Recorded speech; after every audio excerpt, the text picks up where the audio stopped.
Merci, mon cher collègue. La parole est à monsieur Jean-Marie Détard.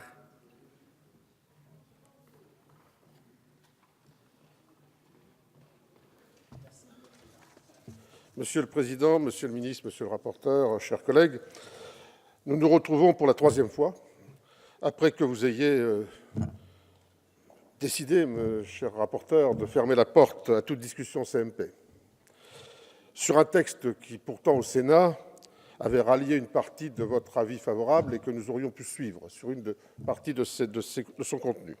Vous nous invitez donc à une troisième lecture pour durcir encore ce texte. Ces longs mois de navette parlementaire m'ont progressivement refroidi dans mon ardeur initiale à soutenir une idée, des principes auxquels je ne pouvais qu'adhérer. Comment ne pas vouloir responsabiliser les sociétés transnationales afin d'empêcher la survenance de drames en France et à l'étranger et d'obtenir réparation pour les victimes en cas de dommages portant atteinte aux droits humains et à l'environnement? Tel est le préambule de ce projet de loi.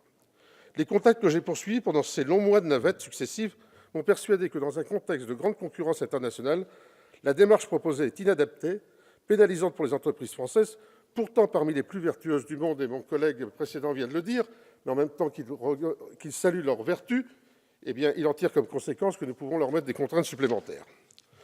L'environnement mondial des entreprises est complexe et évolue de manière lente, selon leur taille, leur domaine d'activité, la culture d'entreprise, le pays où elles interviennent, alors que vous considérez que toutes les chaînes de valeur et d'approvisionnement fonctionnent de manière unique et linéaire. Cette vision est caricaturale. À la différence du textile, par exemple, l'électronique fonctionne d'une manière multipolaire. Les sous-traitants fabriquent leurs propres produits, les brevettent quelquefois et choisissent eux-mêmes les groupes avec lesquels ils travaillent en leur imposant leurs propres règles. Je pense aussi aux entreprises de gestion des services publics, qui sont une des grands domaines d'excellence français. Ces grandes entreprises françaises ne peuvent pas changer de pays ou de partenaire. Elles sont liées à un territoire. Elles ne choisissent pas leurs partenaires, les sociétés étatiques ou les collectivités locales. Elles sont liées à des pratiques, des clauses imposées, à des reprises de personnel existants. Elles ont conclu des contrats de concession ou de gestion de temps long. Plutôt que de travailler main dans la main avec les organisations internationales, nos partenaires européens, les pays en développement, les entreprises, vous imposez à nos entreprises une vision coercitive, sans délai sérieux d'adaptation et en ignorant l'avancement de la prise en compte des objectifs au niveau international. OIT, OCDE, Conseil économique et social européen, Union européenne travaillent sur ce sujet avec des avancées concrètes. Je rappellerai que la directive européenne du 20 octobre 2014 doit être transposée la semaine prochaine. Ne pouvons-nous pas attendre de voir la position de nos partenaires avant d'opérer une fuite en avant qui risque de tant fragiliser notre entreprise? L'Organisation internationale du travail, qu'on ne peut pas, je pense, accuser de faire fi des droits de l'homme, a rendu en juin dernier ses recommandations aux États membres.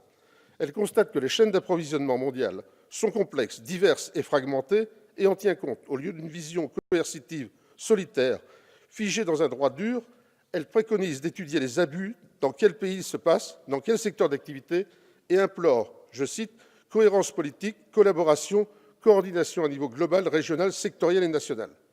Ce projet de loi fait l'inverse.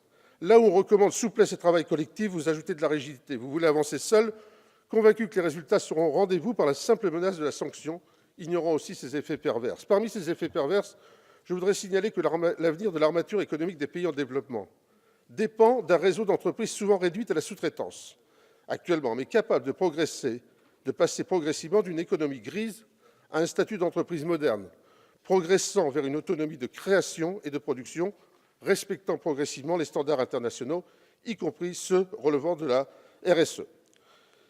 C'est d'ailleurs tout le sens de l'aide au développement, qui n'est pas qu'un don d'argent ou des prêts pour ces pays.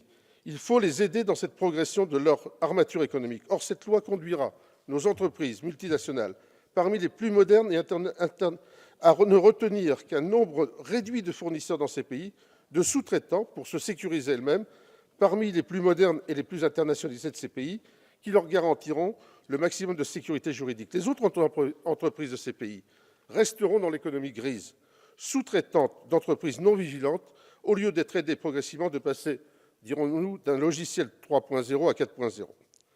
Pire encore, nos entreprises changeront de pays si l'organisation politique et les pratiques ordinaires imposées dans ce pays les mettent en risque.